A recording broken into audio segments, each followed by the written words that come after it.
Хэзээ та бидний нэгэн бие болгон дуудсанд баярлалаа. Бид нэр 2 биш, 3 биш, 4 биш хэзээ энд шуулсныхаа дагуу хэзээ нэг сүнс, нэг баптизм, нэг бурхан байгаагийн илрэл ус нэгэн бие.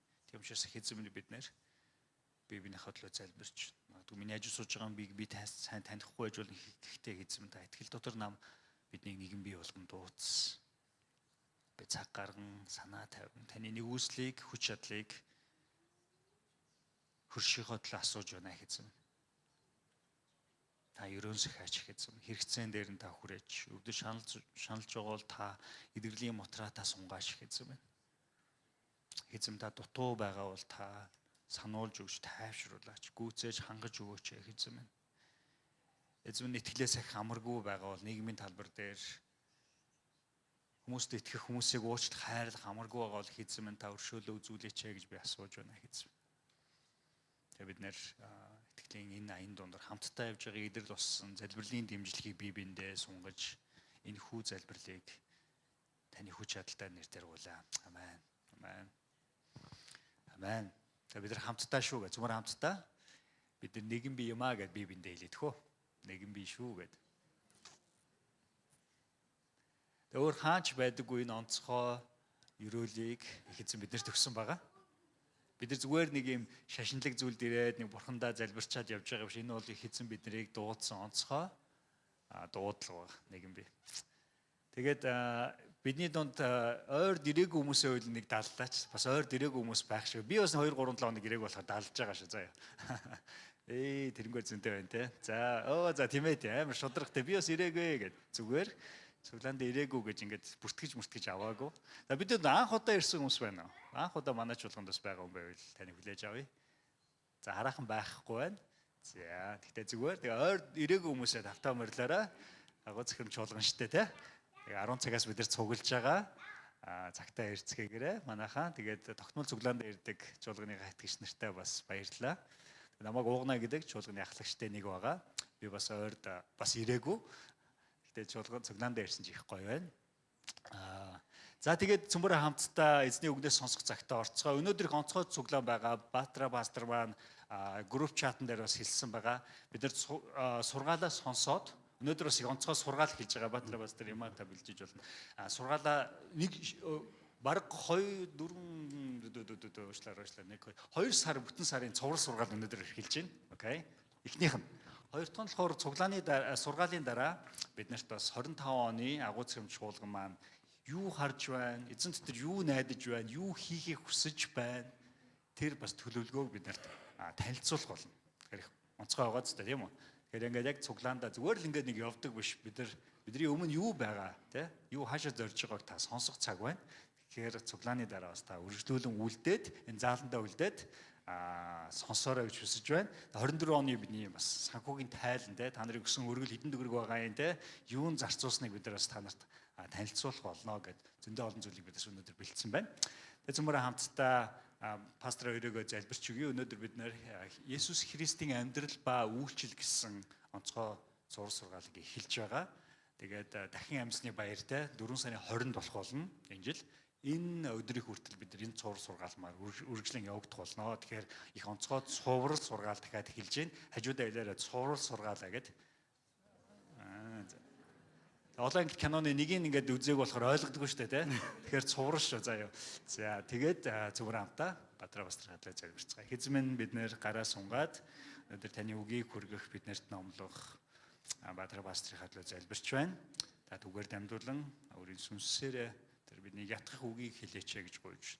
Таны хүүг мэдэх мэдлэг дотор бид өсөхийг хүсэж байна. Таны хүүтэй нөхөрсөн нөхөрлөл дотор бид ойртохыг хүсэж байна гэсэн юм. Тэгээ бид анхаарлыг, сүнсийг таны үгэн дээр байлгаарай. Есүсийн нэрээр гуйж. Амен. Амен. За бүгдээрээ хамтдаа өнөөдрөөс эхлээд 2 сар хагасын туршид үргэлжлэх Христийн амьдрал ба үйлс гэдэг цувралыг эхлүүлж байна. Тэгээд би танаас нэг асуулт асууя. Та Есүсийг таних уу?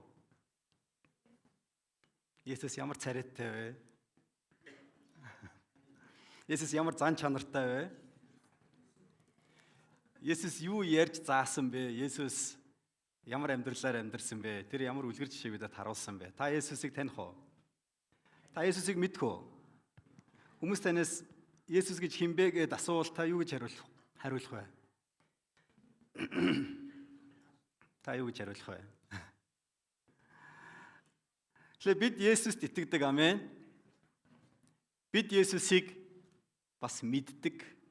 Бид нар мэдж байгаа учраас бид нар итгэж байгаа. Эсвэл бид нар эсрэгээр нь эхлээд бид нар итгээд дараа нь бид нар таньж мэдж байгаа, тийм? Итгэлээ өгж байгаа, тийм үү? Томас гэдэг нэгэн дагалдагч Есүсийг амьсны дараа хэлдэг. Тэгээ амьсны дараа дагалдагч нар түүнтэй уулзсан байдаг. Бусад дагалдагч нар аль хэдийнэ уулзсан байдаг. Тэгээ уулзсан байсан учраас тэд нар мэдчихсэн тийм үү? Есүс бол амьсан гэдгийг мэдчихсэн. Яагаад гэвэл тэд нар Томсоос төрүүлээд биеинд нь хүрээд үзсэн. Төрүүлээд Есүс юм идж яхийг нүдэрээ харцсан байсан. Тэгсэн чинь тэнд байхгүй байсан Томас гэдэг дагалдагч орж ирээд нөгөө чинь Есүс амилчиж. Манай эзэн Есүс бол амьд эзэн. Томас итгэдэггүй тийм үү? Би түүний биеинд хурж үзэхээс нааш тэгээ сорвинд нь хуруугаа бүр хийж үзэхээс нааш би итгэхгүй. Гэтэл Есүс гинт тэдний дунд гарч ирдэг. Томсоо чи намайг харсан учраас тэгээд Есүс миний биеинд хүрээд үз. Тэгээд сорвинд минь хүрт хуруугаа хийгээд үз. Чи намайг харсан учраас чи намайг одоо таньж мэдсэн учраас чи надад итгэж гэнэ үү? Гэтэл намайг хараачгүй, мэдээчгүй надад итгэсэн хүмүүс илүү ерөөлтэй гэж хэлдэг. Яг энэ түүхийг би эргээ нэг санахаар бусад дагалдагч нар арай жоохон өөдгүй юу те. Өөрсдөө ч гэсэн итгээгүй юм байж ээж. Өөрсдөө ч гэсэн Есүсийг тэдний дунд гараад ирэхэд сүнс гараад ирлээ гэд үхтлээ айгаа те. Есүс юм идээд байхад хүртэлтэй идэж харуулад байхад хүртэл итгэхгүй байсан. Тэгснэ Томсыг ороод ирэнгуутал нь те. Дараа нь түүнийг итгэлгүй Томс, эргэлзээтэй Томс гэдэг одоо түүхийн туршид те. Бүх цаг үеийн түүхэнд эргэлзээ ихтэй Томс гэдэг нэг бүр хочтой болцсон те. Бид бүгд адилхан. Бид Есүсийг хараагүй хэрнээ бид Бурхныг хараагүй хэрнээ түүнд итгэсэн. Харин бид итгэснийхаа дараа одоо түүнийг бид нэр таньж мэдж явж байгаа тийм үү. Тэгэхээр Есүс Христийг таньж мэдэх нь бидний итгэлийн амьдралд итгэгч хүнд ер нь те яагаад чухал юм бэ? Хэдүүлээ энэ талаар өнөөдөр хэдүүлээ хамтдаа сурч эхлэх болно.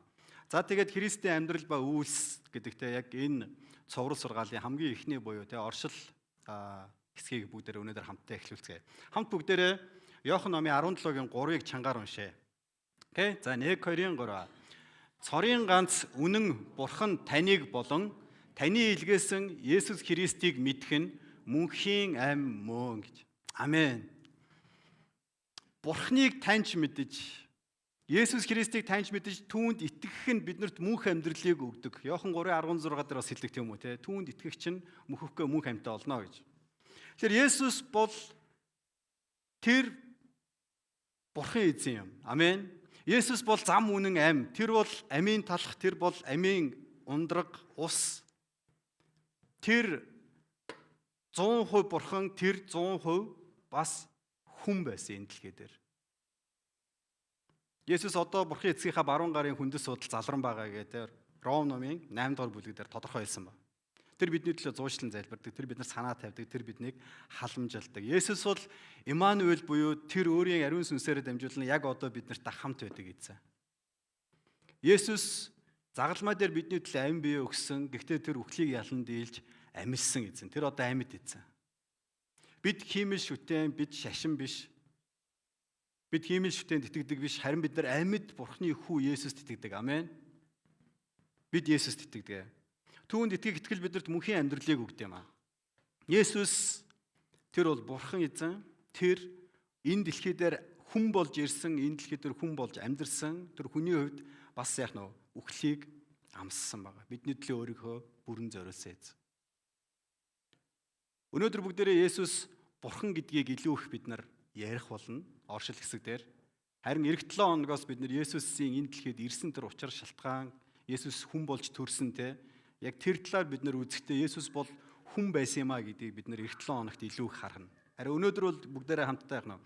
Есүс бол Бурхан гэдгийг те илүү их бүгдээрээ түүн дээр яг бид нар фокусолж тийм үү төвлөрч бүгдээрээ харах болно. За тэгээ би та бүхэнд Иохан номын 14 дугаар бүлгийн 1-ээс 11-ийг уншиж өгье. Есүс бидэнд ийхүү хэлж байна. Зүрхээ бүү шаналга, Бурханд итэг, мөн надад итэг. Миний эцгийн герт орон байр олон бий. Тийм биш байсан бол би та нарт хэлэх байсан. Би та нарт орон байр бэлтгэхээр явна. Би явж та нарт орон байр бэлтчихвэл дахин ирж та нарыг өөртөө авна. Би хаан байна, та нар мөн тэнд байх болно. Миний явах газрын замыг та нар мэднэ гэж айлдав. Томас түүнд нөгөө Томас шүү заяа. Эзэн таны хаашаа явахыг бид мэдэхгүй. Тэр замыг яаж мэдэх вэ гэсэнд Есүс зам, үнэн, ам бол би байгаа юм. Хинч надаар дамжилгүйгээр эцэгт хүрэхгүй. Та нар намайг мэдсэн бол эцгийг минь мөн мэдэх болно. Одооноос эхлэн та нар түүнийг мэддэг болов, мөн түүнийг харсан гэв. Филипп түүнд эзэн бидэнд эцгээ харуулаач. Энэ л бидэнд хангалттай гэв. Есүс би та нартай ийм удаан хамт байхад чи намайг таньж мэдсэнгүй гэж юу Филиппэ? Намайг харсан нь эцгийг харсан. Гэтэл бидэнд эцгээ харуулаач гэж чи яаж хэлнэ вэ? Би эцгийн дотор, эцэг миний дотор байгаа гэдэгт чи итгэхгүй байна уу? Миний та нарт хэлж байгаа үгсийг би өөрөөсөө хэлээгүй, харин миний дотор оршигч эцэг үйлсээ хийж байгаа юм аа. Би эцгийн дотор, эцэг миний дотор байгаа гэдэгт надад итгэх түн, эс бөгөөс үйлсийн учир надад итгэх түн гэж байна. Бурханд итгэхгүй байх яг ямар шалтгаан биднэрт байдаг вэ? Өнөөдөр бидний эргэн тойронд Бурханд итгэхгүй байгаа, Есүст итгэхгүй байгаа олон хүмүүс байгаа. Та магадгүй зарим нэг хүндтэй 10 жил Есүсийн тухай ярьсан, тэдний төлөө 10 жилийн туршид залбирж байгаа. Гэхдээ тэр хүн одоо болтол Христийг аврагч эзнээ болгож хүлээж аваагүй хүмүүс байгаа. Хүн болгонд янз бүрийн шалтгаан байдаг. Томасын хувьд Есүст итгэхгүй байх шалтгаан тийм ээ. Томас ер нь нэлээд яах нь юмд их бодиттой ханддаг хүн байсан байж магадгүй.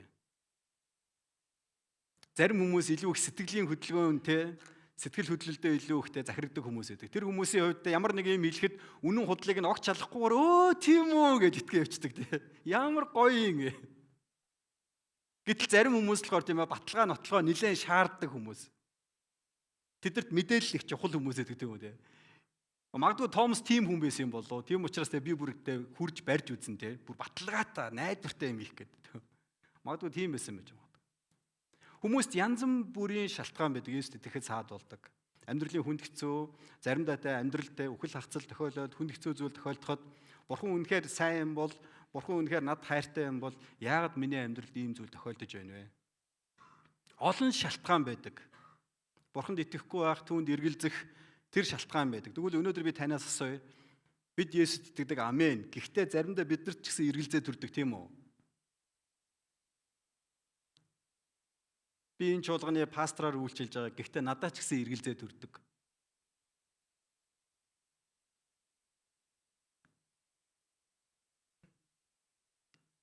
Хөөх, пастор хүн эргэлздэг юм уу гэж та бодож байна уу? 3 жилийн туршид Есүсийн бүрийг хажууд нь байгаад хүчит чургыг намдаагаад үхгэстэйг амьлуулад бузар сүнслүүдийн хөөхийг нүдэрээ харж ясан Томас эргэлзэж байхад яагаад би эргэлзэхгүй гэж.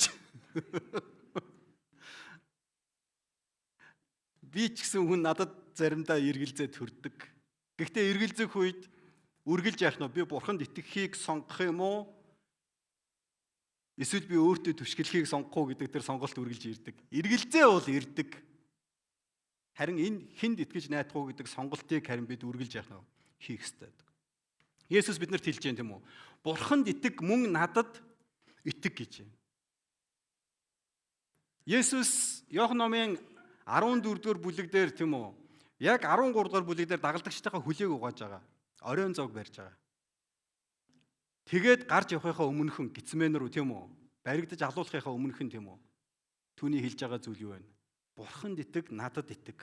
Би удахгүй явах болно эцэг рүүгээ. Гэхдээ би дахиж эргэж ирээд та нарыг яах нь вэ? Өөртөө би авах болно гэж хэлж. Тэгээ энэ дээр Есүс Бурханд итэг, надад итэг. Гэхдээ араас нь юу шилж байгаа вэ гэхээр тийм үү? Надаар дамжин Бурхан эцэгт хүрнэ. Би бол цорын ганц зам. Тэгээ араас нь бүр онцгой нэг зүйлийг юу гэж хэлсэн бэ гэхээр би эцгийн дотор, эцэг миний дотор байгаа гэдэгт надад итгэх түн. Нэг үргэлжлэх юм бол эцэг бит хоёр нэг. Нэгдмэл нэг юм а гэдгийг хэлж байна. Бурханд итэг, надад итэг. Есүст итгэсэн бол Бурханд итгэж гин гэсэн үг. Бурханд итгэж байгаа бол Есүст итгэж гинэ гэсэн үг. Ойлгомжтой. Хинч хизээж Бурханыг хараагүй Иохан номын 1-р бүлэг дээр байдаг. Хинч хизээж Бурханыг хараагүй. Харин цорын ганц эцгийн алдар болох түүний хүү тийм үү? Есүс нь Бурханыг биднэрт таниулж өгсөн, тэр биднэрт Бурханыг илчилж өгсөн. Амен. Есүст итгэх юм бол бид Бурханд итгэж байна. Тийм учраас Есүсийг илүү таньж мэдэх юм бол бид Бурханаа илүү таньж мэдж байна гэсэн үг. Есүстэй улам илүү ойр дотн харилцаатай байх юм бол бид Бурханы эцэгтэй ойр дотн харилцаатай байна гэсэн үг. Бид Есүсийн үг тушаалыг сахин биелүүлэх юм бол Бурханы үг тушаалыг сахин биелүүлж байна гэсэн үг. Тиймээс бид Есүст итгэх нь маш чухал. Есүст итгэх итгэлгүйгээр мөнх амьдрал гэж байхгүй. Есүст итгэх итгэлгүйгээр гмийн уучлал гэж байхгүй. Есүст итгэх итгэлгүйгээр өнөөдөр энэ дэлхий дээр найдвар, итгэл найдвар гэж байхгүй. Тиймээс бид Есүст итгэх ёстой юм. Амен. Есүс тэгээ араас нь бүр хэлж гин те. Та нар надад итгэж чадахгүй байгаа бол бүр эс бөгөөс тийм үү? Үйлсийн учир надад итгээд өгөөч. Миний хийгээд үйлдээд байгаа. Би яаж бие авч явж байгаа тийм үү? Ямар зан чанар гаргаж байгаа? Би юуг хийж үйлдэж байгаа? Ядаж түүнийг харахтаа та нар итгээд өгөөч. Томас итгэхгүй шүү дээ те. Харин Есүс яаж юм те? Хараач те ямар ч сүнс ийм бодтой биетэй байдаггүй. Бариад үз. Тэ сорин бүртэл 3-аа хийгээд үз. Та нарт идэх юм байна уу? Би та нарт идэж үзүүлье. Тэгэхээр Есүс эзэн өөрт нь итгээч гэд биднээс яаж юм те? Бүр чин сэтгэлээс яах нь гуйж. Надад итгээд өгөөч. Бурханд итгэж, надад итгэж. Та нар миний хэлсэн ярьсанд итгэж чадахгүй байгаа бол бүр хийж үйлцсэнийг минь харахтаа надад итгэж гэж. Тэгээ нэг хүн хурж ирээ те. Нэг залуухан хүн хурж ирээд би танд жолоо бариад өгье гэвэл би лав шууд машинаа бариулахгүй. Би ч нөгөө эргэлзээ ихтэй хүн шүү дээ те. Энэ залуу жолоо барьж чадах болов чадахгүй болов. Чи жолооны үнэлэхтэй юу? Үнэлэхээ харуулan гутлан те. Хизээ авсан те.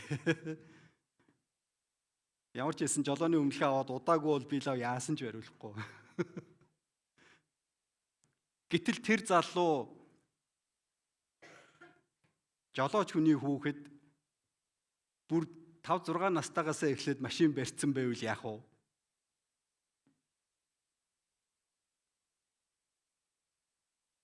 Хэдийгээр тэр 20 настай ч гэсэн тийм үү? Аль хэдийн 15 жилийн жолооны туршлагатаа бүр багаасаа жолоо өрцөн тий. Мэргэжлийн жолооч байвал яах вэ? Жолооны үнэлгээ яах вэ? Насанд хүрээ дүнг сая л авсан байгаа үсттэй тий. Гэтэ хар багаасаа жолоо барьсан байвал яах вэ? Тэгэхээр би тэр залууг яг хинбэ ямар амьдралын туршлагатай вэ те тэрийг нь мэдгүй учраас би итгэж чадахгүй байна. Тэр яг үүнтэй адилхан юу гэхээр бид Есүсийг таньж илүү гүн гүнзгий сайн таньж мэдгүй бол бидний итгэл үнэхээр сул дорой байх болно. Бидний итгэл үнэхээр гүйхэн байх болно. Тэгээд нөгөө нэг салхи ирээд нүдэн гутал яадаг үлээ нэг байшин те нураад ундаг те тэрэн шиг гэсэн. Эсвэл Есүс үр тарианы тухай сургаалт зөвөрлөл дээр юу гэж зөвөрлөдөг вүлээ? Үндс нь хэдий ч нэг гүн байх юм бол яах нь вэ? Амьдралын сорилт, бэрхшээл, эсвэл энэ дэлхийн тэр сайн сайхан уруу татлаг, эсвэл зовлон бэрхшээл юу ч ирсэн яах нь вэ те? Бид сугарч унахгүй бид нар баттай байх болно гэж хэлдэг штэ. Тийм л те үр тарианы тухай сургаалт зөвөрлөл дээр хэлдэг. Зарим нь үгийг хүлээж аваад итгэдэг. Гэхдээ тэд нарт чулуурхаг хүрсэн дунсан ч юм уу те хогийн ургамал дунд унсан үртэй адилхан. Тэгэхээр яг бидний амьдралыг тийм нөхцөл тохиолддог байхгүй. Заримдаа те бид нар хэцүү зүйл дундуур явдаг, сорил бэрхшээл, энэ дэлхийн те бусад зүйл бид нар уруу татагддаг. Энэ үед гүн үндэсгүй болвол яаж яана? Бид нар үр тариа, үр жимс ургуулж чадахгүй. Харин сайн хүрсэн дүнсэн тэр үртэй адилхан тийм үү? Бид Есүсийг улам илүү сайн таньж мэд, улам илүү түүн дотор бид нар гүн гүнзгий суйрлах тусам яаж байгаа вэ гэхээр амьдралын ямар ч саад ирсэн одоо бид нар Есүст итгэхэ болно гэсэн. Би тэгээ заримдаа энэ Петрийг бүр ёо тэ би хажууд нь Есүсийн оронд байсан бол би бүр алгадаад авмаар. Дахин тэ. Өөрөө хүртэл Тэнгисийн мандалтайг бүр алхаж үзчээд тэгээд Есүст эргэлзээд байдаг эн чи яатсан юм бэ те. Би лав хөвсгөл нуур дээр очиод те нуурын мандалтайг бүр Есүс намайг алхуулчих юм бол за би тэгж бодлоо яриад яах вэ те. Би чи эргэлзээ ихтэй хүн. Тэгэхээр та бурхан сайн гэдгийг амьдралдаа одоо хэр амсаж мэдэрч байгаа вэ? Би бол өдөр болгон амсч мэдэрж байгаа. Тэгсэн хэрнээл би өдөр болгон надад яах нь зарим зүйл дээр те эргэлзээ ингээд хүрдэг. Ийм сул дорой хүмүүс байна. Бурхны нэгүсэл ямар гайхалтай те.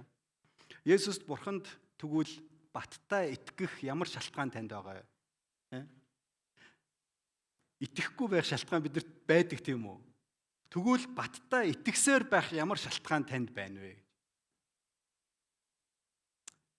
Миний залбиралд 100% хариулдаг учраас би итгэх үү? Эсвэл 90% хариулдаг учраас 70% хариулдаг 50% гэж явах юм уу? Есүст би те итгэсээр байх тэгвэл ямар шалтгаан надад байна вэ гэж. Гайхалтай юм а те. Дагалдагч нар хажууднаас нь харсан ирнэ эргэлзэж байсан. Гэтэл тэр нэг 100-ын цэргийн дарга яалаа да те. Та үгээл хэлээч гэ. Тэр хүмүүсийн итгэл те ямар те одоо нууцлаг гэх юм уу те. Ямар те ийм сонирхолтой байна. Би танд урамшуулъя. Есүс биднэрт хэлж байна. Миний хэлсэн үгэнд та нар итгэхгүй байна, ойлгохгүй байгаа бол ядаад хийсэн үйлсийг минь учраас би юу хийж үйлцсэнтэй хэрхэн амьдрсныг минь та нар таньж мэдээд харахтаа яаж байна. Надад итгээд өгөөч гэж гуйгаад. Тийм учраас Есүсийн амьдрал ба үүс гэдэг энэ цуврал номлол биднэрт айгүй чухал байгаа байхгүй.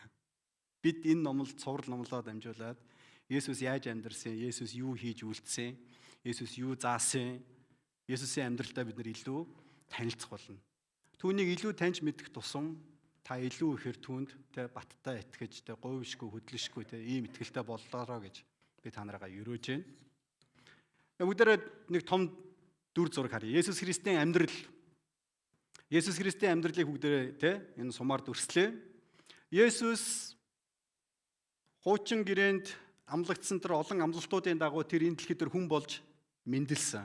Амен. Тэгээд тэр Луг номын 2 дугаар бүлэгдээр харах юм бол тэр түүний бага нас нь яаж өнгөрсөн тухай хэлж байгаа. Матай номны 2 дугаар бүлэгдээр бас Есүс бага наснда Херод хаан түүнийгтэй алах гэж оролцсон учраас Египт рүү дөрөв зүхтаагаад хэсэг хугацааны дараа тэр Херод хаан нас орсны дараа яах нь буцаад ирж байгаа тийм үү. За ингээд түүний бага нас яаж Назар хотод өрнж байгаа. Тэгээд Иерусалимд ирээд эцэг гэхээсээ төөрөөд ч юм уу те. За бид нар мэдэн дээн түүхүүдийг. Хүүхэд насныхын тухай Есүс үргэлжлүүлэн өссөөр байлаа гэж. Тэгээд тэр 30 настай байх үедээ тийм үү 30 нас яг 30 нас гэж бид нар хэлж чадахгүй 30 орчим настай байх үедээ Есүс баптизм хүртэж байгаа. Йордан голд баптизм хүртээгч Иохан ард түмэнд тэг гимшлийн усан баптизм хүртээж идэг. Энэ үед Есүс хурж ирээд яхна баптизм хүртдэг. За энэ бол Есүсийн одоо яаж юм те амьдралын 30 жилийн туршид Есүс яаж юм те олонний нүднээс яхна симэрхэн те далдуур гэх юм уу те тэгж амьдарч исэн байна тийм үү. Тэгээд баптизм хүртснээс хойш буюу тэр өөрийн үйлчлэлээ эхэлсэн. Ингээд 3 жилийн туршид Есүс өөрийн үйлчлэлээ хийсэн. Тэр гайхалтай тэр номлолуудаа заасан. Тэр дагалдагч нараа сонгож авсан. Тэднийг дагалдуулсан. Ингээд 3 жилийн туршид ялангуяа Галилийн иргэн тойронд Галил нуурыг тойроод Израилийн хамаг тосгодууд ер нь Галил нуурын иргэн тойронд байдаг. Йордан гол дагуу эсвэл. Яагаад гэвэл бусад газар нутг нь яах нь дандаа цөлөрхөх газар, хүн амьдрах боломжгүй. Тийм учраас Израилийн ихэнх тосгодууд хүн суурьсан газрууд бүгдээрээ Галилийн иргэн тойронд байдаг. Есүс Галилийн иргэн тойронд яхнаа 3 жилийн туршид тэр хотоос хот, тосгоноос тосгон руу явж хаанчлалын сайн мэдээг тунхаглаж тэр бузар сүнснүүдийг зайлуулж өвчнүүдийг эдгэж байлаа гэд Луг номын 4-р бүлэгдэр ерөнхийдөө товчлоод хэлдэг. Тэгэхээр Есүсийн тэгээд Есүс яасан бэ гэхээр 3 жилийн дараа тэр Иерусалимыг зорддог. Дагалдагч нар нь тийшээ битээ яваач гэдэг шүү дээ. Петр хүртэл танд битээ ийм зүйл тохиолдог. Тийшээ битээ яв те. Хэрвээ та өөх гээд байгаа юм бол те. Тэгээд Есүс зэмэлдэг тийм үү. Зай сатана гэж. Ягаад тэр бол Петр биш харин сатан түүнийг яах нь те. Хүн төрлөختний төлөө хамгийн тэр агуу тэр үргэл ба золиос болох зүйл цаад болохыг оролдож ирсэн. Ингээд Есүс Иерусалимд ирдэг. Иерусалимд нэг 7 хоног орчим үйлчилдэг. 7 хоногийн туршид тэр өдөр болгон эзний өргөөнд очиж тэнд Бурхны үгийг зааж сургадаг. Эзний өргөөнд очиод тэр бас сүмийг цэвэрлдэг та нар санаж байгаа бах. Хуулийн багш нарт ахлах тахилч гээд олон хүмүүс түүнийхтэй шалгаадаг, тагнуул явуулдаг, зөндөө юм болдог. Иерусалимд хурж ирээд тэр дагалдагч нарынхаа хөлийг угааж байгаа оройн зоог барьж байгаа. Ингээд Есүс яаж загалмаа дээр өөрийн ам биеэ өргөссөн байна. 3 дахь өдөртөө Есүс амилж байгаа. Үхлийг ялан дийлж амлаад тэгээд Есүс үргэлжлүүлэн 40 хоног орчим Есүс амилсныхаа дараа шүү те. Тэр дагалдагч нартаа өөрийгөө илэрхийлж те дагалдагч нартаагаа уулзаж за тэгээд дагалдагч нар Галил руу буцдаг тийм үү. Есүс амилсныхаа дараа тэднэртэй Галилд явах нь болзоо товлцсон байдаг. Ингээд Галил руу дагалдагч нар очдог. Есүс тэнд бас тэднэртэй явах нь уулзж байгаа. Ингээд Галилд уулзаад уулан дээр эцэстээ явах нь те. Эцэгтэй өргөгдөхийнхөө өмнө тэднэртэй агуу захирамжийг өгөөд явж бүх үндэснийг дагалдаж болгохтун гэдэг агуу захирамжийг өгөөд явж байгаа. За Есүсийн амьдралын дүр зураг нэг ийм байна тийм үү. Тэгээ бид нар харах юм бол тэр агуу захирамжийг өгөөд дагалдагч нарынхаа нүдэн дээр яаж юм те. Нүдэн дээр яг тэнгэрт өргөгдөж байгаа. Ийм зүйл болж байгаа. Тэгэхээр бид нар энэ цуврал номлолоор дамжуулаад бид нар нийтдээ 11 цуврал номлол байгаа. 11 цуврал номлолын 9 нь буюу те 8 9 нь ерөнхийдөө энэ 3 жилийг маш их судлах болно. Энэ 3 жилд Есүс юу хийчихв, үйлдэв те, юу заасан бэ? Эдгээрийг бид нар яах нь илүү тодорхой бид нар үзнэ. Окей? За танд том дүр зураг орж ирсэн үү? Бид юу сурах гээд байгаа вэ гэдэг дараагийн те 2 сар хагасын турш үргэлжлэхтэй энэ номлолоор дамжуулаад юу сурах гээд байгаа вэ гэдгийг та те ерөнхий дүр зургаар нь та ингээд хараар. Окей. Ирэх 7 хоногт бид нар Есүс бол хүн гэдгийг те илүү хүзнэ гэсэн. Харин өнөөдөр бол Есүс бол бурхан юм а. Бид түүнд итгэх хэрэгтэй гэдэг дээр илүү төвлөрцгөө бүгдээрээ. Би та бүхэнд 3 зүйлийг те илүү онцлон би хуваалцах болно. Есүс бол бурхан учраас тэр бүхнээс тэр дээгүүр ирэх мэдлэлтэй нэг юм. Амен. Филиппо номын 2 дугаар бүлэг дээр Есүсийн энэ дэлхийд ирэхээс өмнөх үеийн тухай юу гэж хэлсэн бэ гэхээр тэр бурхны мөн чанараар оршин байсан.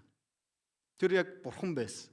Гэхдээ тэр өөрийгөө хоослоод хүн болоод боолын дүрийг авч энэ дэлхийд даруугаар ирсэн тухай хэлж байгаа. Тэгээ загалмай хөлт хүртэл өөрийгөө яах нь дуулууртаагаар өргөсөн гэж хэлдэг.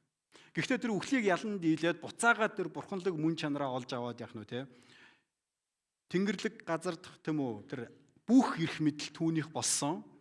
Тэгээд өвдөг болгон түүнд сүгдэж хил болгон Есүсийг эзэн гэж хүлээн зөвшөөрөхийн тулд тийм үү. Тэр буцаагаа тэр сүр жавхлан эрх мэдлээ буцааж авсан гэж хэлдэг. Есүс бол бурхан учраас тэр бүхнээс дээгүүр эрх мэдэлтэй. Энийг хэдүүлээ 3 талбар дээр харъя. Хамгийн ихнийх нь юу гэхээр тэр бүх материалын бүтээлээс дээгүүр. Амен. Иохан номын 1-р бүлгээр хэлэх юм бол эхэнд үг байсан, үг бурхантай хамт байсан бөгөөд үг нь өөрөө бурхан байсан. Тэгээд тэр үг махан биетэй хүн болоод энэ дэлхийд ирсэн тэр нь Есүс юм а гэж хэлж байгаа. Тэр үгээр энэ орчлон хорвоо хийгээд түүнд орших бүх материалыг тэр бодит яах нь тэр бүх зүйл түүгээр бүтээгдсэн. Амен. Есүс бол бүхнийг бүтээгч. Тэр бүтээгч учраас Марк номын 4-р бүлэг дээр гардаг тэнгисийн хүчит шуурга гарах үед дагалдагч нар бүгдээрээ усанд живж үхнэ гэд айдаг. Харин Есүс сэрээд яах нь те шуургыг зэмлэхэд намд гэдэг тушаахад л яаж юм тэр шуурга үгийн дагж байгаа. Тэр баригдгээд тушаахад загас баригддаг те. Есүс инжирийн модыг зэмлдэг тийм үү? Шууд зэмлэн гутал тэр мод ухаарж байгаа. Тэгэхээр энэ байгальд дэлхий бидний нүдэнд харагдах бүх энэ материалын бүтээлүүдийн эзэн бол Есүс ам. Амен. Тэр мөн бүх сүнслэг бүтээлүүдээс дээгүүр. Хэдүүлээ нэг 2 энгийн жишээг харъя. Есүс Лук номын 4-р бүлгийн 31-ээс тэр синагогт орж ирээд тэ номлолоо хийдэг. Гэтэл тэнд нэг бузар сүнсэнд баригдсан нэг хүн байждаг. Тэр хүнийг Есүс хараад бузар сүнсийг яах нь вэ? Хараад өрөвддөг. Тэгээд бузар сүнсийг зайлуулдаг. Тэгээд тэр бузар сүнс яг зайлахаас өмнө Есүс хэлдэг юм уу? Та бол тэр ариун нэгэн агуу нэгэн Есүсийг хүлээн зөвшөөрж штэ. Тэр бузар сүнс. Тэгээд Есүстэй чи чимээгүй бай те дуугатаад. Тэгээд энэ хүүг одоо яах нь орхи. Түүнийг зэмэлдэг. Бузар сүнс тэр хүүг гимтээлгүйгээр тийм үү орхин явлаа гэж хэлдэг. Тэндээс олон түмэн Есүсийг хараад энэ бузар сүнс хүртэл үгийн дагаж захирагддаг эн чинь одоо хэн бэ гэд гайхаж байгаа. Энэ одоо хэн бэ? Хэсэг хугацааны дараа Есүстэй магадгүй те нэлээд олон бузар сүнснүүдийг хөөсөн баг. Гэтэл дараа нь хүмүүс зарим нь Есүсийг бурхан гэж итгээд, бузар сүнс хөөж байгааг нь харахтаа бурхан гэж итгээд эрх мэдлийн хүлээн зөвшөөрөөд бурханыг алдаршуулж байгаа зарим хүмүүс нь. Харин зарим хүмүүс нь болохоор эн чинь бузар сүнснүүдийн хаан нөхгүй юу гэ те итгэхгүй тийм үү? Энэ өөрөө нөгөө те бузар сүнснүүдийн захирагч нь учраас тэднэрийг хөөгөөд байгаа юм гээд. Тэгэхээр үргэлж яаж ин тэнд те итгэх, үл итгэх гэдэг яах нь үү те ийм хоёр яг адилхан зүйлийг харсан хэрнээ итгэх, үл итгэх гэдэг сонголт яах нь вэ? Дандаа байж гэнэ гэсэн. Матай номын 4-р бүлэгдэр Есүс 40 хоногийн туршид мацаг барьсны дараа үлсдэг, ядардаг. Тэгээд Сатан те муу сүнс төрж түүнийг сорьдог. Тэр хамаг сорилтоо бараад Есүсийг орхин явсны дараа Есүс үнэхээр туйлдсан байдаг. Харин Тэнгэр элч ирээд түүнд үйлчилдэг. Луг номын 22-р бүлэгдэр бас гарч байгаа. Есүс гисмэн цэцэрлэг тийм үү? Тэр түүний зүрстгэл үхтлээ зовн шаналж исэн учраас түүний хөлс нь хүртэл цусан тусал мэт яах нь газарт унжуулъя гэж илэрхийлдэг. Тэгээд Тэнгэр элчнэр ирээд түүнд яах нь үйлчилдэг. Есүс Петрт хэлдэг тийм үү? Петр нэг барих гад ирсэн нэг боолын чихийг таслаад унгаачдаг тий. Тэгээд Петр Есүс Петрт хэлээ те чи ингэж болохгүй гэдэг хэлээд. Тэгээ өөрийг нь барихаар ирсэн хүмүүст хандаад юу гэж хэлдэг вүлээ? Би Бурхны тэр легон буюу те тэр түмтийг Тэнгэр элч нарын тэр түмтийг яах нь вэ? Би яг одоо дуудаж авчираад та нарыг бүгдийг яах нь үгүй хийх эрх мэдэлтэй. Гэхдээ би тэхгүй. Тийм эрх мэдэл надад байгаа гэдэг хэлдэг. Тэгэхээр Есүс юу гэхээр тэр бүх сүнслэг тэр бүтээлүүдээс тэр дээгүүр. Амен. Тэр материалын биеүүдээс дээгүүр, тэр сүнслэг бүтээлүүдээс дээгүүр, мөн тэр бүх мах бодоос дээгүүр. Бид түүгээр амьсгалыг авч бид Есүс биднийг бүтээсэн бас. Түшимтлийн хүүг тэр үгээрээ л идгээдэг. Та санаж байгаа тийм үү? Түшимтлийн хүүгтэй. Үгээл айлдаач. Тэр яг хэлсэн цагт нь яаж юм те? Хүүн идгэрсэн байдаг. 12 жилийн туршид цус алдсан эмэгтэй хамаг байдгаал барсан байх хөөрхий. Тэ хідэн имлэгээр явсан бол тэ хідэн эмчтэй уулзсан бол ямар арга хэмжээ авсан бол бүгдийг л авсан байх. Гэхдээ энэ эмэгтэй Есүсийн тухай сонсоод түүнд нэг өчүүхэн нөгөө гिचийн үр шиг яах нэг өчүүхэн итгэл орж ирсэн. Энэ итгэл нь ямар итгэл байсан бэ гэвэл би түүний хувцсны хормонд нь хүрх төдийд итгэнэ гэдэг итгэл байдаг. Тэгээд түүнийг олон дундуур зүрэн өнгөрөх үед нь түүний хувцсны хормоод нь яах нь тэр унжлагад нь хүрдэг. Есүс өөрөөс нь хүч гарахыг мэдэрдэг. Хэн надад хүрсэн бэ? Дагалдагч нар хүн болгон л танд хүрж штэ. Дэндүү олон хүн байна те. Бүгдээрээ л танд хүрж гин. Та юун сони юм асуугаад байгаа. Үгүй нэг хүн надад зоригтойгоор хүрсэн. Хэн бэ тэр хүн? Эмэгтэй маш их айгаад би хүрсэн. Хүлэмжшөөрдөг тийм үү? Есүстэй итгэлчин чамайг идгэлээ охин минь те амар тайван явах болтугай гэж. Тэр үгээл хэлэхэд эдгэрэл явагддаг. Түүний хувцсны хормоод итгэлээрээ хүрэх төдийд эдгэрэл явагддаг. Тэр өгсөн хүүг амьлуулдаг. Тэр бол бүх мах одоос дээгүр эрх мэдэлтэй нэг юм. Амен. Есүс бурхан учраас тэр бүхнээс илүү дээгүр тэр эрх мэдэлтэй. Хэдүүлээ Есүс бурхан учраас тэр бүхнээс илүү эрх мэдэлтэй. Түүнд онцгой бас нэгэн эрх мэдэл байгаа. Тэр нь юу болохыг хэдүүлээ харцгаая. Тэр бурхан учраас гим нүглийг уучлах эрх мэдэлтэй юм. Амен. Матай номын 2-р бүлгийн 1-12 дээр нэгэн хэсэг найзууд найзуудын нэг 4 найз саа өвчтэй нэг хүнийг Есүсээр авчирдаг, идгэлэх гээд.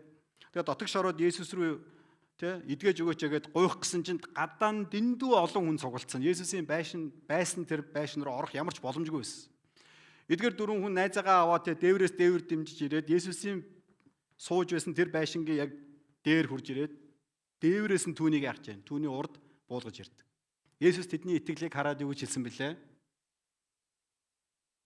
Хүү минь нүгэл чинь уучлагдсан гэв. Тэнд сууж байсан хуулийн багш нарын зарим нь дотроо эргэцүүлсэн гэж. Хуулийн багш нар чиг ухаантай хүмүүс тийм үү? Логиктэй, маш сэтгэлгээтэй. Бурхны үгийг бусдад заадаг багш нар байхгүй юу? Тэгээ энэ багш нар юу гэж бодсон бэ гэхээр энэ яаж ингэж Бурхныг доромжлно вэ? Гагцхүү Бурхнаас өөр хэн нүглийг уучлж чадах вүлээ гэж. Тэгээ тэд нар буруу бодоогүй. Тэд нар зөв бодсон. Яагаад гэвэл ганцхан Бурхан л нүглийг уучлах эрх мэдэлтэй. Харин тэд Есүсийг Бурхан гэж яах нь хүлээн зөвшөөрөөгүй. Итгээгүй. Тийм учраас тэд нар Есүс Бурханыг доромжилж байна гэж бодсон. Гагцхүү Бурхан л гим нүглийг уучлах хэрэг мэдэлтэй. Тэгээ Есүс бид нар түүхийг мэднэ те. Есүс араас нь юу гэж хэлж байгаа вэ гэхээр те нүгэлч нь уучлагдсан гэж хэлэх, бос дэвсгэрээ аваад яв гэж хэлэх аль нь амархан юм бэ? Харин хүний хүү газар дээр нүглүүдийг уучлах эрх мэдэлтэйг та нарт мэдүүлэхийн тулд гээд мэдүүлэхийн тулд. Тэр Есүс зүгээр нэг хоосон үг хэлж байгаагүй тэр хэлснээ яаж вэ? Үйлсээрээ батлан харуулж байгаа. Тэгээд би чамд хэлээ бос дэвсгэрээ аваад гэртээ харь гэсэнд тэрээр босож дэвсгэрээ даруухан аваад бүгдийн өмнөөр гарч явлаа гэж. Хүмүүс мэл гайхаж ийм юм бид хизээч үдсэнгүй гэд Бурхныг алдаршуулваа гэж. Олон хүн Бурханд итгэсэн байна, харин хуулийн багш нар итгэсэн болов.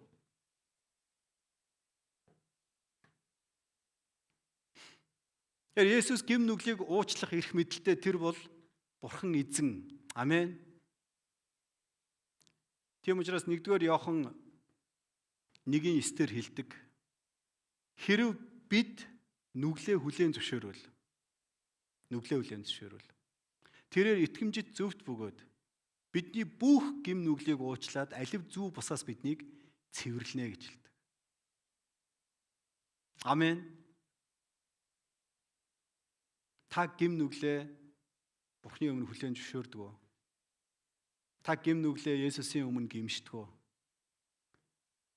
Паулын хэлснээр бол харанхуйд үлдэгдсэн тэр аливаа тэр те бузар муу харанхуйн тэр ажлуудыг ярихад ч ичмээр гэдэг тийм үү? Бид бол тийм гимтэй бузар нэг. Харин Есүс тэр биднэрт те юу гэж амлаж өгнө вэ гэхээр маш энгийн зүйлийг хийгээч гэж. Зүгээр гимээ хүлээн зөвшөөрөөч. Гимтэй гэдгээ гимшээч. Тэгхэд л болно. Яагаад гэвэл бусдын бүгднгийн Есүс хийсэн. Есүс гмийн бүх төлөөсөө төлж тэр бүх те үрийн дансыг хүчингүй болгосон. Итгэлээр, гимшлэр бидний бүх гим нүгэл уушлагдав. Тэр таны өнгөрсөн одоо тэр байтугай та өөрөө ч удахгүй те хийн гэдгээ мэдэхгүй байгаа тэр ирээдүйн гим бүгдийг төлөөсийг Есүс төлсөн. Бидний хийх зүйл бол зүгээр гимших юм аа. Амен. Тэр гим нүглийг уучлах эрх мэдэлтэй. Яагаад гэвэл тэр Бурхан юм аа. Хуулийн багш нар үүнийг нь зөв мэдчихсэн үү мэдсэн харин итгэсэн үү гэвэл бид нар сайн мэдэхгүй байна. Би танд хэлье те. Есүс гим нүглийг уучлах эрх мэдэлтэй. Бүх гим нүглийг шүү заяа. Бүх гим нүглийг. Түүнд уучлж чадахгүй гим нүгэл гэж байхгүй. Тиймээс та Есүс дээр зоригтойгоор ирээд гимшээрэй. Амен. Есүс Бурхан учраас тэр мөн ам амьдрал өгөх эрх мэдэлтэй. Үйлс номын 17 дугаар бүлгийн 24-өөс 27 дээр ингэж хэлж байгаа. За 24-25 дээр. ертөнцийгээ түүнд орших бүхнийг бүтээсэн Бурхан бол тэнгэр газрын эзэн мөн учраас гараар бүтээгдсэн сүмд оршдоггүй юм аа. Тэр өөрөө амьсгал хийгээд хамаг юмсыг бүгдэд өгдөг гэж хэл. Амен. Бурхан амьсгалыг яаж юм те? Бүгдэд өгдөг. Тэр бүгдийг бүтээсэн тэр амьсгалыг бас яаж юм? Өгдөг гэж байна. Есүс Бурхан учраас бидний амьдрал, бидний амьсгал хүртэл яаж байна? Есүсээс ирсэн гэсэн үг. Тэр бяцхан охиныг үгээрээ амьлуулдаг тийм үү те? Түрүүний 12 жил цусаалтсан тэр эмэгтэйг эдгэх тэгээ яг энэ охины төлөө залбирч өгөхгүй охиныг эдгэх гээд явж идэг. Гэтэл замд нь тэр эмэгтэй яаж байна? Тэгээ тааралдаг 12 жил цусаалтсан эмэгтэй. Магадгүй те ингээд жоохон хэсэг саатдаг тийм үү? Ингээд саатаад байжсэн чинь охины гэрээс мэдээ ирдэг. Тэр яар гэдэг захирагч байдаг тийм үү? Түүний гэрээс мэдээ ирдэг. Охин чи өнгөрчлөө одоо багшд төв битээ удаа. Багшаа та ингээ замаасаа яах нь одоо буцаж болно. Охин аль хэдийнэ өнгөрчлөө. Есүс магадгүй те яарт хэлсэн баг тийм үү. Сая яг энэ 12 жил цусалдсан эмэгтэйд юу болцсон билээ те. Одоо үргэлжлүүлэн таанд очиё. Тэгээ очиод хэлдэг тийм үү. Охин миний хувьд яах нь вэ? Үхээгүй унтаж байна. Есүсийн хувьд ч заяа хүмүүсийн хувьд бол үхсэн тийм үү? Харин Есүсийн хувьд бол үхээгүй унтаж байна. Яагаад гэвэл үхэхстийг амьлуулах үхлээс бүр сэргээн босгох эрх мэдэл нь түүнд байдаг. Тэгээд тэр хэлдэг тийм орж ирээ те. Охин дээр очиод талита куми буюу те охин минь бос. Охин тэр даруй босч ирдэг. Хүмүүс бүр те бөө юм болдог тэргээр. Тэр үгээрээ амьлуулсан эзэн. Тэгээ мөн тэр Лазарыг та нар санаж байгаа тийм үү? Булшны үүдэн дээр очиад Лазараа гараад ир гэдэг дуудан гутал яаж байна. Үгсэн байсан. Аль хэдийнэ 3 хонцсон байсан. Өмхийн үнэр ороод тийм үбэр ялзарцсан байсан тийм үү? Тэр Лазар Есүсийн үгэнд дуулууртайгаар гарч ирж байгаа. Яагад гэвэл тэр ам амьдралыг өгдөг. Тэр үгээрээ бүтээдэг. Тэр үгээрээ бас ам амьдралыг биднэрт өгдөг. Иохан номын 10 дугаар бүлэг дээр Есүс хэлэхдээ хулгайч алж талж сүйтгэхээр ирдэг. Харин би та нарт амийг, тэгтээ бүр бэлгсэн амийг өгөхөөр ирсэн. Амиа өгөх эрх мэдэл надад байгаа гэж хэлдэг. Амийг өгөх эрх мэдэл надад байгаа Есүс. Амийг буцаагаад авах эрх мэдэл надад байгаа, өгөх эрх мэдэл байгаа. Амен. Тэгээ би танд сайн мэдээ хэлье. Есүс танд мөнх амийг өгсөн.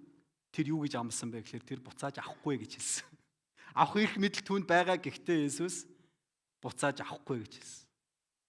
Амен. Бид мөнхийн амьтаа. Бид авралаа алдахгүй. Яг л энэ амьдралыг, ам амьдралыг Есүс эзэн биднэрт өгд юм аа гэж. Лазарын тухайд хэдүүлээ үргэлжлүүлээд нэг жоохон гүнзгий харъя. Лазар нас барсан Есүс тийм ээ холоос ирдэг. Аль хэдийнэ 3 хоног өнгөрсөн. Хүмүүс бүгдээрээ гашууждаг. Есүс ч гэсэн гашууддаг. Гэхдээ Есүс Мартад хандаад юу гэж хэлсэн бэ? Амьлал ба ам бол би байгаа юм аа. Надад итгэдэг нь үхэвч амилнаа. Надад амьдрагч хийгээд итгэгч бүхэн хизээч үхэхгүй. Энэ сүнслэг үхлийн тухай ярьж. Үүнд итгэж байна уу? Тэгэхээр Есүс ам ба амьлал гэдэгт та итгэж байна уу? Танд Есүс байгаа учраас хожимын нэгэн өдөр Есүс таныг ч бас хэрвээ та өгчихвэл тийм үү? Хэрвээ та өгчихвэл тэр таныг үхлээс амьлуулна гэдэгт та итгэж байна уу? Ямаа найдаа гээд нэг тэг дүү байдаг. Найдаагаас би мөрөөдлийн асууж яхад те. Найдаа юу гэж хэлжсэн бэ гэхээр намайг үхэхээс өмнө Есүс ирээсэ. Би тэгж л мөрөөддөг. Бөөх гэл би гайхчихсан те. Олон хүмүүс янз бүрийн юм мөрөөддөг те. Есүс үхэхээс өмнө яах нь те. Есүс ирээсэ гэд найдаа бол тэгж мөрөөдчихсэн. Надаа энэ мөрөөдөл их үнэхээр онцгой тусчихсан тэр өдөр. Яагаад яг үгүй би болохоор яг эсэргээрнээс байхгүй юу? Би бол бүр ингээд тэр амьдралынхаа нөгөө те амьдралынхаа төлөвлөгөөг зурхтаа би тийч бүр булшны чулуун болоо тавьчихсан те. Би хожим Есүс ирээд би амьлна гэд би яг тэгж бодож ирсэн те. Гэтэл найдаа болохоор те над булшны чулуун болоо хэрэггүй те. Намайг үхэхээс өмнө Есүс ирээсэй. Тэгэхээр би найдаагаас чи юу хэдэн жил амьдрах гээд байгаа юм. Мэдгүй Есүс те хизээ ирэх үү те. Хэрвээ Есүс нэлээд хожим ирэхээр бол тэр болтол нь амьд байх те. Тэгэж урт насламаар байна тэгжээс. Гой мөрөдлөө. Есүс бол ам ба амьдрал тэр үхлийг яалан дийлсэн өөрт нь итгэгч хүмүүс тэр мөнхийн амьдралыг өгнө. Биднийг тэр эргүүлэн яах нь амьлуулах болно. Хэрвээ бид үхчихсэн байвал. Хэрвээ бид үхсэн байвал Есүс ирэх үед энэ дэлхий дээр байгаа үхсэн бүх хүн амьлна гэж хэлдэг. Бүх хүнийг амьлуулна. Бүгдийг амьлуулна. Зөвхөн итгэгч хүнийг биш, үл итгэгчдийг ч гэсэн амьлуулна. Иохан номдэр юу хэлсэн бэ гэхээр харин 2 төрлийн амьлал байгаа гэж хэлдэг. Итгэгч хүмүүс амийн амьлалд буюу мөнх амьдралыг хүлээж авахын тулд амьлуулагдана гэж хэлдэг. Харин үл итгэгчид ялын амьлалд буюу ял шийтгэл мөнхийн зовлонгийн тэр шийтгэлээ хүлээж авахын тулд амьлуулагдах болно.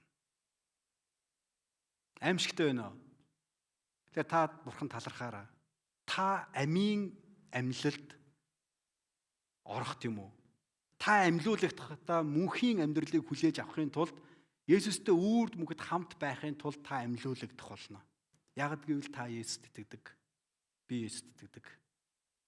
Зарим хүмүүс тэгж боддог тийм үү? Би энэ дэлхий дээр байхдаа ер нь нэлээд сайн итгэгч байхгүй бол горгүй нэ гэд. Тэгэд үйлсээр өөрийгөө батлан харуулах гэж хичээдэг. Харин аврал бол үйлсийн үр дүн биш. Бурхны бидэнд өгсөн бэлэг гэж Эфес номын 2 дугаар бүлэгтээ тодорхой хэлсэн ба. Тэгээ бид нарт хөлсөө уурсган тэр авралыг олж авах гэж бид нар насан турштай байх нь бид нар зовж хөдөлмөрлөх ёстой гэж ойлгодог. Үгүй. Яагад гэвэл та Есүст итгэсэн л бол та мөнх амьдралыг эхлээ та хүлээгээд авцсан. Тэгээ би танд дахин хэлээ урд нь хэлжсэн олон удаа хэлжсэн би танд дахин хэлмээр байна. Бид сайн итгэж байсан учраас сайн үйлчилсэн учраас аврагддсан биш. Харин бид нэр аврагдсан учраас Бурхандаа үйлчилж, түүнийг хайрлж, түүний үг тушаалын дагуу явахыг бид сонгодог хүмүүс юм аа. Аврагдсан учраас. Амен.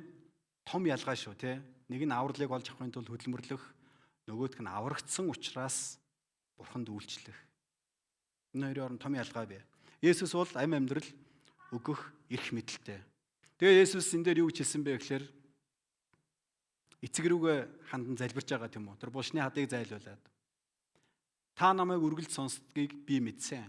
Та намайг илгээсэн гэдэгт итгүүлэхийн тулд үүнийг хийж гинэ гэсэн.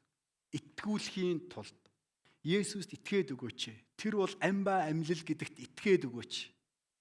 Есүс хожим биднийг амьлуулна гэдэгт итгүүлэхийн тулд тэр Лазарыг яах нь вэ? Амьлуулж байгаа юм. Амен. Лазараа гараад тэр гарч ирсэн дуулууртаагаар. Тэр бол амь амьдралыг өгөх эрх мэдэлтэй нэг юм. Дараагийнх нь бүгдээрээ харцгаая Есүс бол аврагч. Тэр бол Бурхны хүү юм аа. Амен. Та түүнд итгэдэггүй гэж. Тэгээ Христ таны хувьд хэн бэ? Нэгэн юм түүх гарч байгаа. Цэсар Филиппийн нутагт Есүс ирээд шавнараас асуудаг. Хүмүүс хүний хүүг хэн гэж байна? Намайг ер нь хэн гэж гадуур ярьж байна? Гэж асуухад тэд нар зарим нь таныг баптистч Иохан, зарим нь Илия, зарим нь Иремья эсвэл иш үзүүлэгчдийн нэг гэдэг. Яагаад ингэж яриад байгаа вэ гэхээр Есүс өөрөө хэдийгээр Есүс хүмүүст баптизм хүртээгээгүй энэ дээр тодорхой хэлдэг. Түүний дагалдагч нар хүмүүст баптизм хүртээж идэг. Тийм учраас хүмүүс яадаг вэ гэхээр өө эн чинь нөгөө Иохан баптист гэдэг нэг алдар нэртэй нэг хүн сонсогдоод ирсэн шүү дээ. Тэр юм биш үү гэдэг хүмүүс баптист Иохантай андуураад ирсэн байхгүй. Эсвэл хүмүүс яасан бэ гэхээр түүнийг Илия гэж бодсон. Яагаад гэвэл тэр гайхамшигыг үлдээл үхэгсдийг амьлуулаад нөгөө яг хуучин гэрэн дээр Илия гэдэг хүн нэг агуу гайхалтай зүйл хийгээд идэг шүү дээ. Хийж байгаа үйлдэл нь төстэй учраас адилхан учраас яаж юм. Үн чи Илия юм шүү. Илия иргэн иржээ. Илия дахин төржээ. Хүмүүс тэгж бодож байсан. Эсвэл түүний зааж байгаа тэр үг сургаал номлолыг нь сонсохдоо яах нь вэ? Гүн чинь нөгөө Иремьягийн ярьдаг юмыг их төстэй адилхан юм яриад байна тийм үү? Нөгөө Иремья юм биш үү? Эсвэл Исая юм биш үү? Нөгөө иш үзүүлэгчдийн хин нэг нь баг. Харин хинч түүнийг яаж юм те? Энэ бол Бурхан эзэн тэр амьд Бурханы хүү гэдэгтэй тунхаглалыг харахыг хийгээгүй юм тийм үү? Хэлээгүй байна. Есүс дагалдагч нараас асууж байгаа. Харин та нар намайг хэн гэж хэлэх вэ гэсэнд.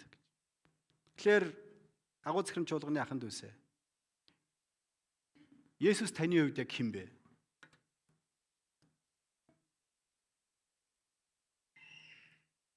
Би анх Есүсийн цуглаанд очиж үзээд тэр үед би 7 дугаар ангийн сурагч байсан. Хамгийн анх шүү зэ. Хамгийн анх Есүсийн цуглаанд очиж үзэл Есүстэй танилт, Есүсийн тухай би сонсоол те. Тэгэл би ер нь итгий гэж шийдсэн. Аль хэдийн ер нь шийдсэн байсан би бол те итгий гэж. Гэтэ яах вэ те? Би ч айгүй сайн хүүхдээсэн. Гэртээ очиод аав ээж хоёр дээр очиод те. Аавд хэлсэн те. Өнөөдөр би Есүс гэдэг те Есүсийн цуглаанд очиж үзлээ ингээд.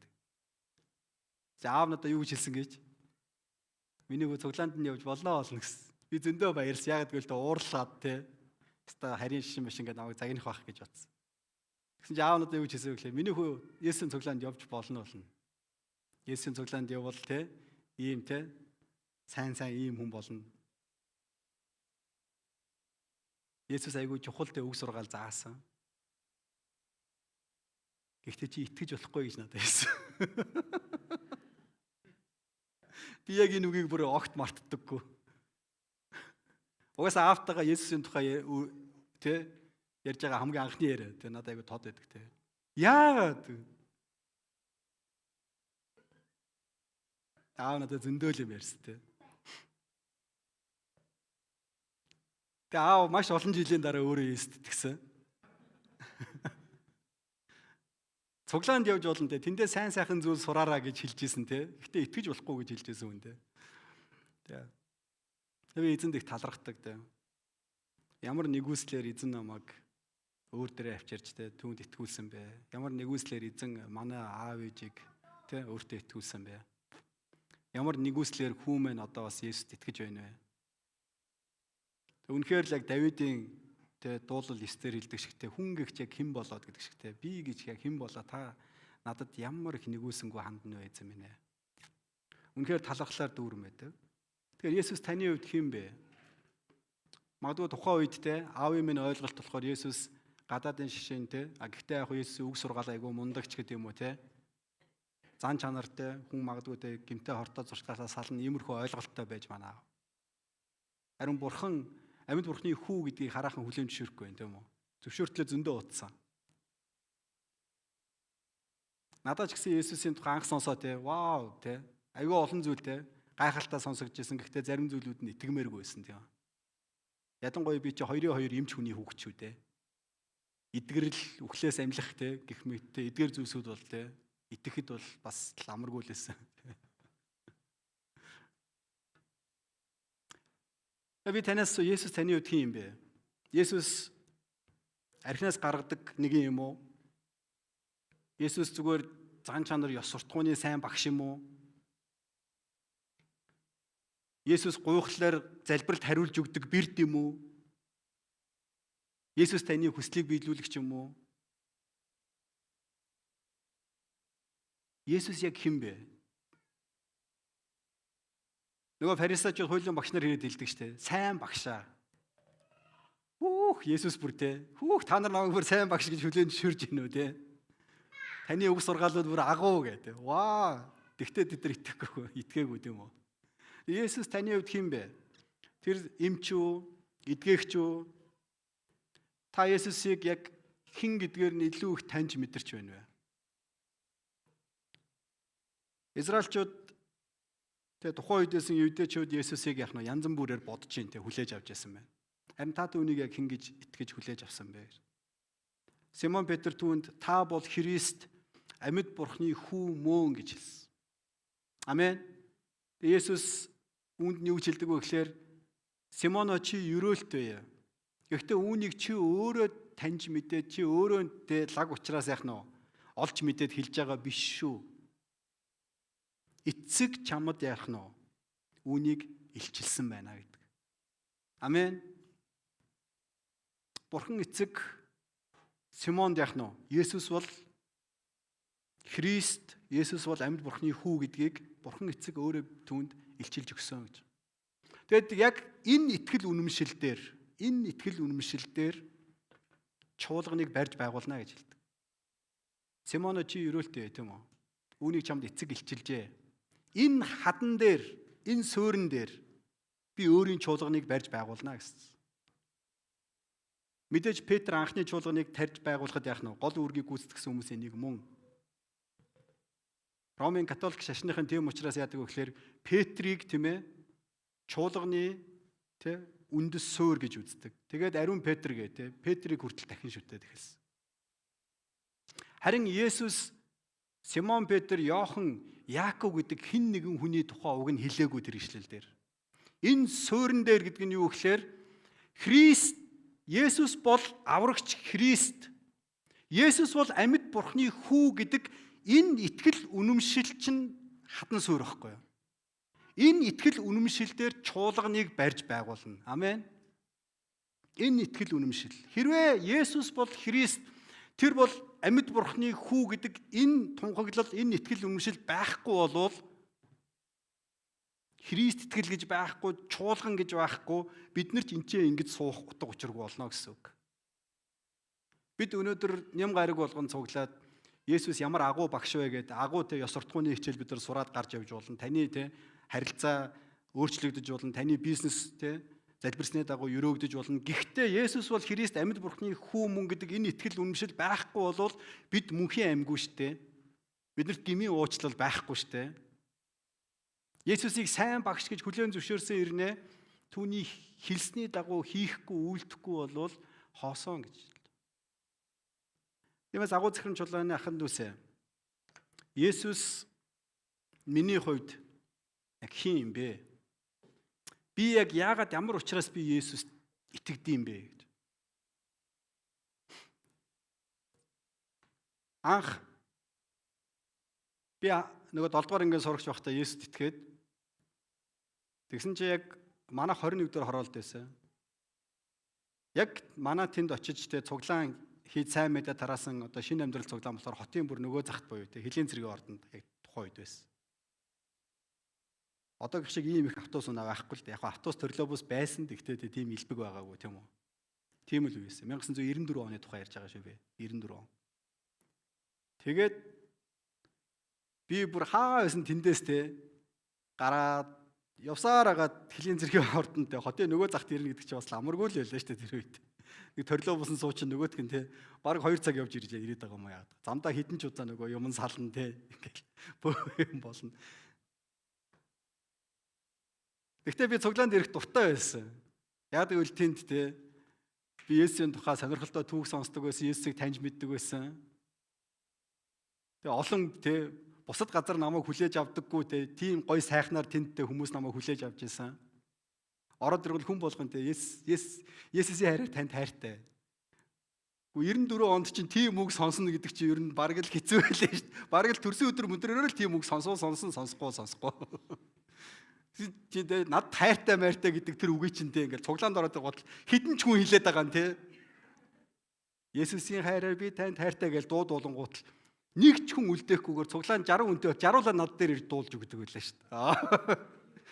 Тэгэхээр чи ирэх дуртай байгаа хөх тийм те гоё байсан. Тэгээ ядж яхад урд айгүй хөөхөөр охтууд гарч ирээл ингээл алтнааран дараа тэр охтуудыг харахаар айгүй гоё те. Ягаад ч сэтгэл гэгэлзээл явчихна. Цуглаанд ирэх олон шалтгаан надад байсан. Би гадаад хэл сурмаар байсан. Гэтэ би бурханд талархдаг нь юу гэж? Тэр бусад олон шалтгаан дотроос хамгийн чухал шалтгаан болох Есүс бол Христ амьд бурхны хүү мөн гэдэгт итгэх итгэл энэ тийм ээ энэ итгэл дээр бурхан намайг тогтоож барьж би өөрөө говьж дайвж итгэлээ чуулганаа хайж явсан ч гэсэн бурхан намайг буцааж авчирж энэ зам дээр минь те нэгүслээрээ алхах энэ зөвшөөрлийг өгж байгаад би талархтай. Миний сайных биш. Би сайндаа сонгоод байгаа биш ээ. Харин бурхны нэгүслийн учраас Христ бол Есүс бол Христ амьд бурхны хүү мөн гэдгийг бурхан эцэг илчилж мөн бурхан эцэг өөрөө тэ энэ итгэл дотор үргэлжлүүлэн алхаж амьдрах тэр нэгүслийг надад өгсөөр байна. Тэр ахын дүүсээ би та нартай уриалъя. Та Есүст итгэж. Есүс биднээс дахин гуйж байна тийм үү? Бүр чин сэтгэлээсээ та нар бурханд итэг мөн надад итгэе. Яагаад гэвэл бурхан би нэг юм аа. Тэгээд эх 7 хоногоос эхлүүлээд Есүс яаж хүн болж ирсэн тий?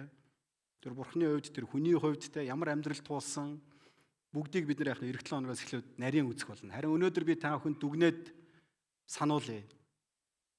Есүс бол бурхан учраас тэр бүхнээс дээгүүр ирэх мэдлэлтэй. Амен. Та итгэж байна уу? Тэгвэл би амьдралаа түүгээр өдөрдуулах уу үгүй юу гэдэг бидний сонголт байна. Бүхнээс ирэх мэдлэлтэй түүний өмнө та сүгдэж түүний ирэх мэдэл та дуулууртаа байх уу? Эсвэл бид өөрсдийнхөө сонголтыг өөрсдийн махан биеийн хүсэлд бид нар захирагдаж амьдрах уу? Таны амьдралын хаан хэн бэ? Таны амьдралыг хэн удирдан захирж байна вэ? Та үнийг өөрөөсөө асуугаарай. Хоёрдугаарт нь Есүс бол бурхан учраас бүх гэм нүглийг уучлах эрх мэдэлтэй юм аа. Тэгвэл би түүний уучлал нэгүслийг хүлээн авах уу үгүй юу? Есүс аль хэдийнэ уучлалцсан.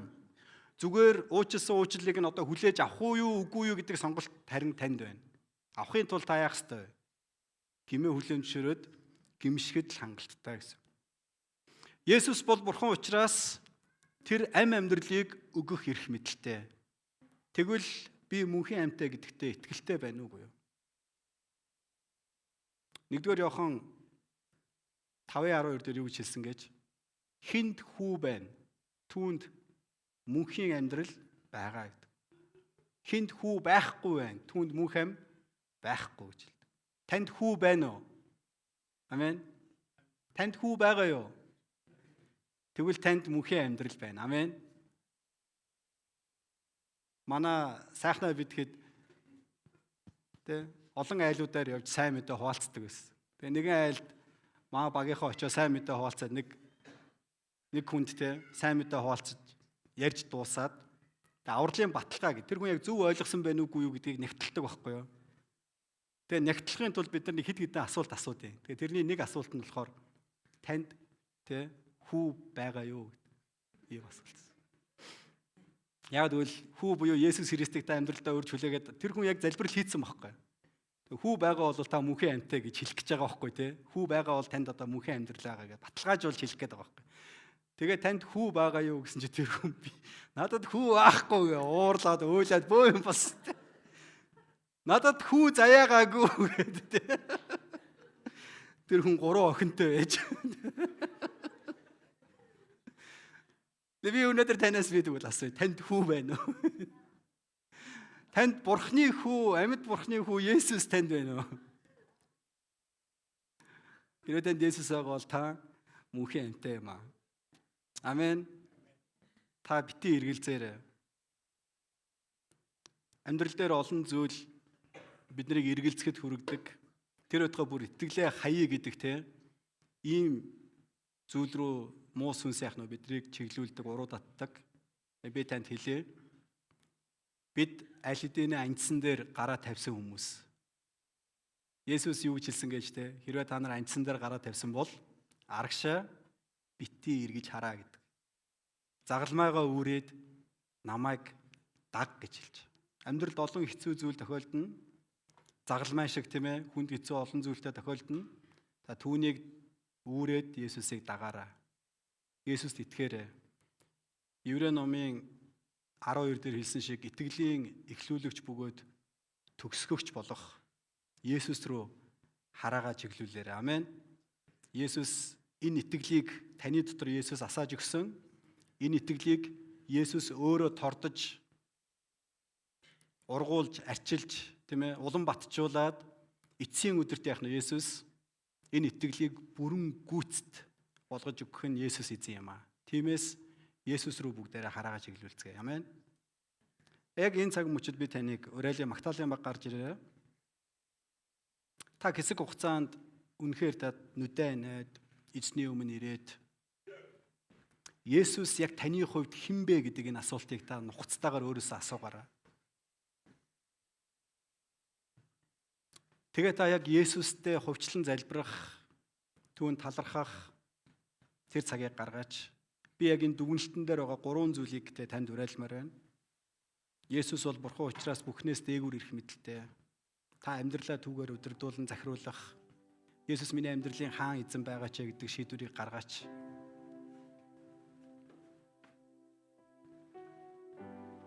Есүс миний зүрхэнд байгаа учраас, миний амьдрал ариун сүнсээрээ байгаа учраас тэр биднийг хизээж орхихгүй.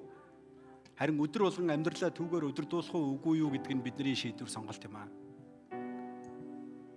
Есүс Бурхан учраас гим нүглийг уучлах эрх мэдэлтэй гэдэгт та итгэж. Хэрвээ танд яг одоо Есүсийн өмнө гимшиг зохистой, гим хүлээн зөвшөөрөх ёстой аливаа тэр зөв бус зүйл байгаа бол түүнийг Есүсийн өмнө та гимшиж хүлээн зөвшөөрөөч. Түүний уучлалыг та хүлээж аваач. Есүс бол Бурхан учраас амь амьдралыг өгөх эрх мэдэлтэй юм аа. Бид аль хэдийнэ мөнхийн амийг хүлээж авсан учраас түүнд талархаараа. Гэхдээ бидний эргэн тойронд хүү байхгүй. Цорын ганц амьд Бурхны хүү Есүсийг амьдралдаа урьж хүлээж аваагүй олон хүмүүс байгаа. Хайртай хүмүүс, гэр бүлийнхэн, найз нөхөд, ажлынхан. Та тэдгээр хүмүүсийн төлөө залбираач. Бурхны хүүг, Бурхныг болон түүний илгээсэн Христийг таньж мэдэх нь мөнхийн амьдрал учраас тэдгээр хүмүүст сайн мэдээг хүргэхийн тулд та залбираач. Тэгээ эдгээр 3 зүйлийн дагуу те би танд хангалттай хугацаа өгөх болно. Та залбираараа, эзэнтэй Есүстэй хувьчилсан цагийг гаргаараа.